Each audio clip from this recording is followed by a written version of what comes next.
அவங்க கவிதா செந்தில். என்ன பண்றேன்னு பார்க்குறீங்களா? வேலை தான் செஞ்சுட்ருக்கேன். வெள்ளிக்கிழமைல்ல. அதனால கொஞ்சம் பொறுப்பா தீபம் பத்த வச்சுட்டு, கோலம் போட்டுட்ருக்கேன். தாமரை நம்மளும் பெண்ணுன்னு நெறைய பேர் நம்பிட்டு இருக்காங்க. அதுக்காக கொஞ்சம் பெர்ஃபார்மன்ஸ் பண்ணுவோம். எத்தன பேருக்கு இப்படி வெள்ளிக்கிழமை கோலம் போட்டு மங்களகரமா தீபம் பத்த வைக்கிறது பிடிக்கும்னு எனக்கு தெரியல. ஆனா எனக்கு ரொம்ப ரொம்ப பிடிக்கும். வெள்ளிக்கிழமை நெலிக்கோலம் தான் போடணும்னு சொல்லுவாங்க எங்க அம்மா. அதனால நான் நெலிக்கோலம் போட்டுட்ருக்கேன். கோலம் போட்டு முடிச்சுட்டு எழுந்துச்சு வீட்டு வாசல பார்த்தா அவ்ளோ சூப்பரா இருக்கு. கலர் காம்பினேஷனுக்கு வேற பத்தாம இருந்துச்சு. உடனே ஒரு மஞ்சள் கலர் எடுத்து வச்சேன். அங்க பாருங்க ஃப்ரெண்ட்ஸ். பச்சை, சிகப்பு, மஞ்சள் அப்படின்னு ஒரு இந்தியாவோட கலர் காம்பினேஷன கொண்டு வந்துட்டேன். வீட்ட பாருங்க எவ்ளோ அழகா இருக்குன்ட்டு. ஒவ்வொரு கோலமும், தீபமும், செடியும் சூப்பரா இருக்குல்ல நம்ம வீடு இன்னைக்கு. அப்புறம் அப்படியே துளசி தாய்க்கும் ஒரு தீபத்த பத்த வச்சு, அவங்களையும் கும்பிட்டுட்டு, உள்ள போயி பூ எடுத்து பார்க்கலான்னு பார்த்தா, பூ கட்டாம இருக்கு. 4 மணிக்கு பூ கட்டாம இருக்குதே! அப்படின்ட்டு உட்காந்து பூ கட்ட ஆரம்பிச்சுட்டேன்.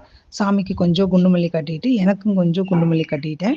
இன்னைக்கு வெள்ளிக்கிழமை இப்படிதான் போச்சு. அப்படியே பக்கத்துல பக்தி பாடல கேட்டுட்டே பூ கட்டிட்டு இருக்கேன். உங்களுக்கு வெள்ளிக்கிழமை இன்னைக்கு எப்படி விடிஞ்சுச்சு? நீங்க எப்படி ஃபீல் பண்ணீங்கன்னு காமெண்ட்ல சொல்லுங்க ஃப்ரெண்ட்ஸ்.